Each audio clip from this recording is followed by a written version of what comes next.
So hi, I'm Amber from Influence Updates on Instagram and TikTok. So thanks for joining me tonight. The three stories that I'm going to be talking about are Abbie Chatfield and Tones and I. They have beef and I'm guessing you all want to know about it. The next update is Messina and Rach Witteman, I suppose you pronounce her name. They have revealed that their friendship is over and they are open about it, and yeah, it's getting a bit nasty, I suppose. And finally, Amy Brand, she has explained that she has a stalker and she has detailed everything in an episode, actually 2 episodes of her podcast. So I'm going to start with Abbie Chatfield and Tones and I. So Abbie recently did a TikTok video where she explained that every time she hears a Tones and I song on the radio, she reminds herself, oh yeah, me and Tones and I have beef. And she said that she has like no ill feelings towards Tones and I, but it's just like this long-standing beef that they have from back when COVID lockdowns were a thing. So I've written here in my summary that during Victorian lockdowns, Tones and I posted about suicide rates being higher than COVID death rates. And that is what riled up Abbie, because that was simply not true. And as we all know, Abbie Chatfield was very pro-COVID vaccination, very pro-lockdown, where she was living in like Byron Bay, I think at the time, or maybe Sydney.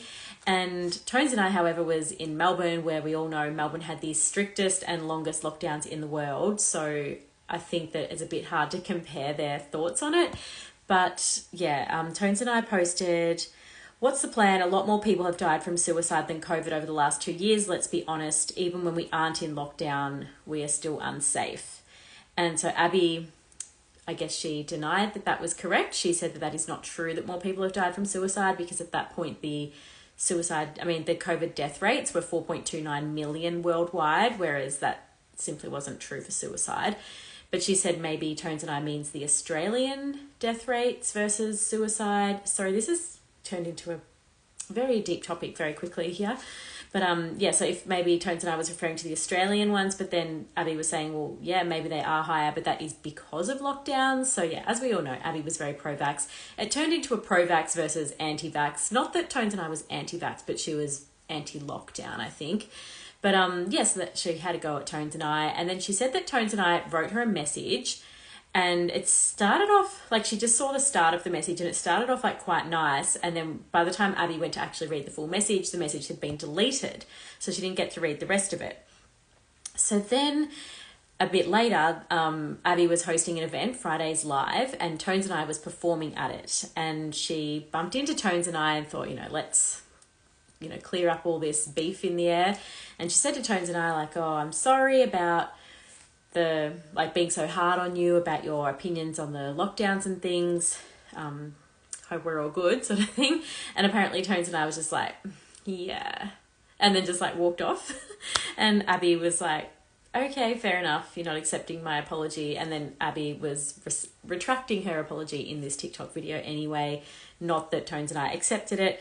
And so Abbie ended the video with that, yes, the beef remains between the two of them. So yeah, I thought it was interesting to bring it up. Like, I don't know what the point of was for bringing it up, apart from for engagement, because it was a very highly watched video. It had a lot of engagement. In the comments, a lot of people were saying, Abbie, why are you bringing this up? This is just mean. Like, it sounds like you're actually just being mean to Tones and I.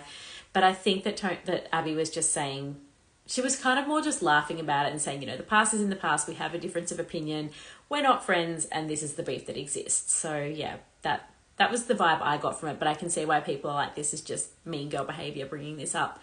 And people thought that Abbie was trying to get people to go to Tones and I and like not bully her, but say mean things to her about the situation. But anyway, the next story. Oh, sorry. I'll see what the comments are saying first. I'm on Instagram comments.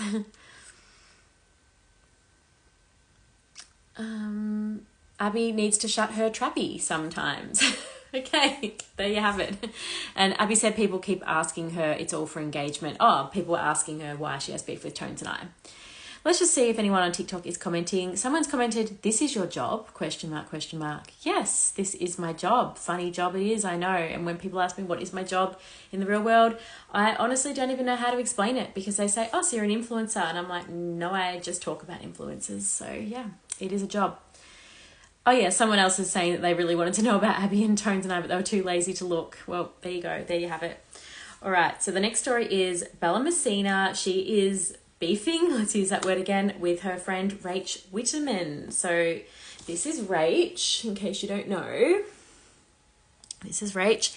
And yeah, they were really good friends. They've posted photos together before. And now what have I got here?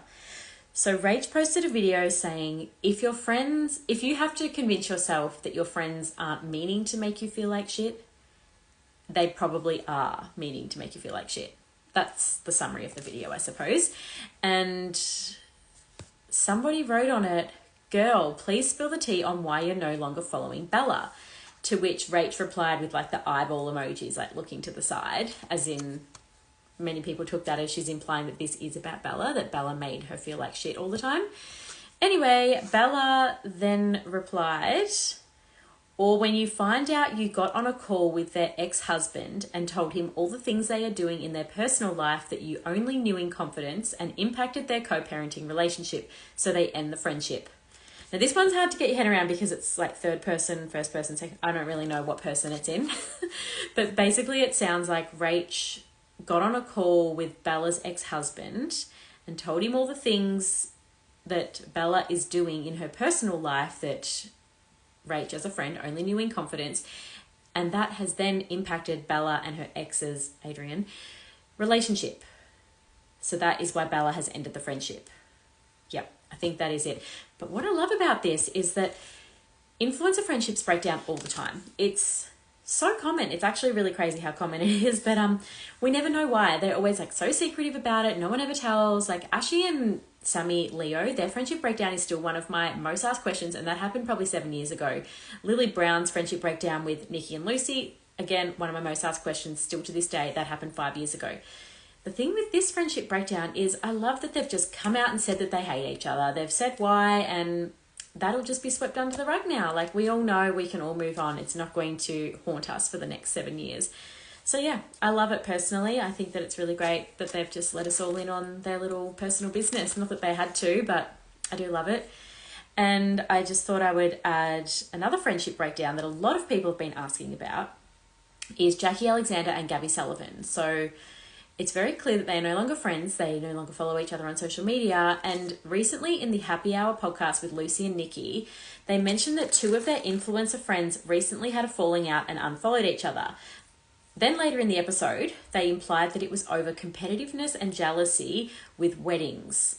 Now, my personal interpretation of that is about Jacquie and Gabi, because Gabi's just had a wedding and Jacquie is planning a wedding, and they've just unfollowed each other. So that was my theory there. And then today I got sent a tip off that Jacquie got really drunk at Gabi's wedding, stood on the table and yelled at her, apparently jealousy and claiming that Gabi always copies her style. Unsure if it was building up for a while, but Jacquie is sounding a little bit crazy in my opinion. That's the person's opinion, not mine. But yeah, that really ties in with the Lucy and Nikki story. So I think that is why they are no longer friends. So yeah, that's another question I get probably daily. And I've never had like a solid reason as to why they're no longer friends, but that is my theory at this stage. And also back to Bella Messina, another thing that happened to her yesterday was that she released a podcast episode, and in it she mentioned that on Tinder she can't find anyone because all that's on there is 40-year-old autistic men. And she has since edited that part out of the podcast and apologized, saying she didn't realize that would be offensive. She is autistic herself, and she's now spoken to other autistic people to work out like why that's offensive and educate herself. And she has apologized for including that. Personally, I think it's a bit random. Like, how could that not mean something offensive? Saying that, oh, I don't like dating on Tinder because all that's on there is 40-year-old autistic people. Like, to me, it sounds like that's two things that she's saying she doesn't like about the people that are on there. But I mean, it's good she owned up to it, and good that she apologized. And yeah, I mean, she has been diagnosed with autism, and I suppose we all know that there is a huge spectrum of different autism traits and everything. So what she meant by a 40-year-old autistic man being a negative thing, we will never know. But that is, yeah, the updates on Bella Messina. So let's see. It looks like Bella is always looking for someone else to blame other than herself. Interesting. tip-off sounds like Crime Stoppers. Basically is just call me Constable Amber. Yeah, everyone here is saying that it's really offensive that she said 40-year-old autistic men. This person said, as a mother of an autistic son, that's a terrible thing to say. Yeah, it's really not nice. I just don't see how that could not be offensive, basically.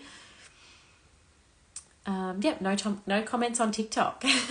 Oh, there's 57 people watching, but 158 on Instagram. All right, then the third, fourth, fifth, I'm not sure what number story we're up to. We're up to the third headline, though, is Amy Brand. She has detailed her stalker. So this one is crazy. She has this new podcast called Emotional Content. In my live last week, I spoke about her interview with Michael Finch, which was very insightful because he has never done an interview before. So I really liked it. And yes, she has done a podcast episode, 2 episodes, sorry, part 1 and part 2. I'm only going to be talking about part 1, but she's spoken about her stalker. She said that she was stalked, harassed, and her identity stolen by this person, and it was the reason why she went offline for quite a significant amount of time. So, let me just read my summary because there's a lot to it. So, in 2021, her ex, who is Matt McGuire from the Chainsmokers is a band, he got a new girlfriend who looked eerily like Amy. The new girlfriend, Amber, was 21 and Amy was 30. She would copy Amy's Instagram photos. She also made fan pages for herself and Matt, like couple fan pages, because that's what happened with the Chainsmokers. People would do that, but Amber was making her own. And she would post horrible things comparing herself and Amy online. Amber then generated fake DMs, making it look like conversations with Amy bullying her. Amber then approached brands Amy worked with, including lounge underwear, and did content for them. Then Amber did a post for Jagger and Stone. Amy was friends with Lucy and Nikki, so she asked them about it, and Lucy and Nikki said it wasn't paid and that she had just tagged them, making it look like it was paid. It's weird because her name's Amber and so is mine. Amber then started texting Amy's new partner horrible things, such as that Amy was cheating on him with Matt. Matt is the ex from the Chainsmokers, who is Amber's current boyfriend. However, Matt lived in LA at the time and Amy lived in Australia, so obviously she wasn't cheating with her ex. Turns out she got his phone number off Facebook because he accidentally had left it on public. Amber then created an Instagram page called Amy Jane Brand Exposed and posted nude pics of Amy and unflattering pics and lots of hate messages. Amy had to contact Facebook and provide ID and forms to get it taken down. Amber's mum and her friends then started messaging Amy saying they're going to get her Instagram shut down, which was Amy's job, so that really rattled her. Amy also used to sell Lightroom presets, and she got a big order from a man called Jack Work from LA. The email corresponded to the Insta page. She got shut down, and the address, when Amy Googled, matched photos that Amber had posted on her account. Full stop. 10 days later, Amber launches a presets business with the exact same packs and wording. So yeah, she'd ordered one of every single preset, and then she just made her own website selling those exact same presets that Amy had made. Amy then went to the police, who said they couldn't do anything. End of episode. So yeah, that all sounds pretty horrible. There's obviously so much more detail in the podcast. If you're interested in that, you really need to listen to it. But yeah, I have also posted in my subscribers like a side-by-side comparison of some of the photos that this Amber person copied of Amy, and it's just so bizarre. It really is bizarre. She really has just tried to copy Amy's whole entire life. However, Amber then issued Amy with a legal letter, of course, saying it's a cease and desist letter, like stop talking about this situation, like you're posting false things. Mind you, Amy didn't mention Amber in the podcast, but it was very obvious. It was very easy to identify her because we all know who Amy's ex is, and we can very easily see who his next girlfriend was. But yeah, she's saying in the legal letter that it's all defamatory and untrue, and I'm going to have to proceed with legal action. If you don't immediately comply with the cease and desist, we'll proceed remedies under California law, blah, blah, blah. Anyway, there was mention of a trademark safe space. I don't know what that was relating to actually, but because there was this mention of this trademark safe space, a lot of people that follow Amy automatically assumed that this was about Adele Marie, who has a podcast called Safe Space. And the most random thing is that Adele Marie clearly does not live in America, clearly does not date Matt from the Chainsmokers and never has. and it's just simply not about her. She's never copied Amy. She doesn't look like Amy. But Amy then had to issue a statement because a lot of people were going and harassing Adele Marie. And Amy has said, my latest TikTok is absolutely not about Adele Marie. People assuming it is, but she's receiving many nasty comments, which I really don't like. Anyone who listened to the podcast knows this girl lives in America and dated my ex. I love and appreciate the support, but even if you figure out who it is, please don't send any hate. I would never support anyone being bullied, even if the two main people involved loved watching me get ripped apart online for an entire year. So yeah, that's the end of that one. Pretty horrible for Amy, and it's really, really good that she's back online now, and yeah, I guess not scared of them, because it sounds like they were really scary. All right, I'm going to look at the comments for this one. Someone's saying here that, yeah, the podcast episode was amazing. Amy's one, yeah, it was so detailed. It was really good. What am I drinking? Sponsored? No, not really. Schweppes Lime and Lemon Mineral Water. I just love them. They're so refreshing. Every person that I get to try these ends up buying them because they're so good. Who even has the time to be this crazy? I can't even get a 30-minute nap in most days. Is that normal to nap for 30 minutes a day? I don't think that's very normal, but I love it. I love it for you. Yes, and this Amber person has now sent her a legal letter. So I guess Amy releasing the podcast is probably going to, stir up Amber. And we obviously know that this Amber person is not very calm, I suppose. All right, and let's see on TikTok if there's any comments. Oh, gosh, I haven't been live on TikTok in so long, and there's all these, like, gifts and so many things. Greg, it's her job, and many of us subscribe to her. Yes, that is true. Thank you. People are explaining to this person, how is this my job? Why are you so obsessed with what other people do with their life? Who cares? Okay, good question, honestly, because I do get this question a lot. But the reason why is because I find it entertaining. It's like how people like watching Home and Away, or they like watching Pretty Little Liars. Like, it's entertainment. They enjoy the characters, they enjoy the storylines, they enjoy the entertainment. That is how I see influencers. I get that they are real people, but it's like a reality show, like the Real Housewives of Beverly Hills. Like, you watch it and you find it really interesting following the characters. It's just entertainment. And I really like that they're Australian because it's relatable. Yeah, that's my answer. For sure. And the last thing I want to talk about before I go is the apple cider vinegar documentary, movie, fictional, non-fictional series. I don't want to get the term wrong because every time I talk about it, people are like, that's not what it is. But yes, it is on Netflix and it is about Bel Gibson, and I have watched all the episodes, and yeah, I'm so intrigued by it. It's weird because it was 10 years ago, and I would have thought that I would have been like eating this content up at the time, but no, I don't remember this all happening. Like, I remember Bel Gibson being caught, but I don't remember the whole pantry coming out, and I never bought the book or the app or anything. I do want to see the book now, of course. I have been told today, I've seen like on TikTok, that it was written by a ghostwriter, and the person who wrote all of the recipes, she still is a chef and she still does have an Instagram and everything. So I really want to know who it was about because I'd really like to see her recipes just out of curiosity. And yeah, I'm really looking forward to the actual documentary that Netflix are releasing. And yeah, it's really interesting. I don't know how old Bel Gibson is. Nobody seems to know, but she's claiming she's 33, and that means that she was only like 23 when all this happened. That's mind-blowing. She was one very smart but evil person. Yeah, it's pretty crazy. And there's a lot on TikTok, like snippets of her interviews and things at the time, and yeah, I'm just loving watching all that. Oh, someone was in a Facebook group exposing her at the time. That would have been really interesting. Where is Bel now? I don't think we really know, but that's probably a good thing in terms of her son's privacy.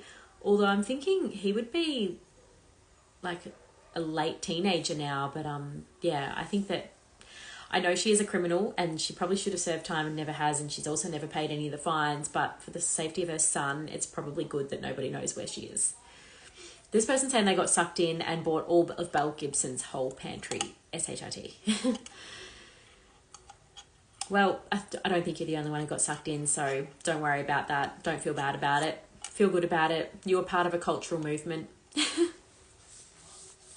Someone's saying here that they think she's still living in Melbourne. Interesting. I live in Geelong, so that is near Melbourne. All right. Well, I think I'm going to go now. It's only been 20 minutes, but I've got everything covered. So thank you all so much for joining me, and I will talk to you next week. Bye.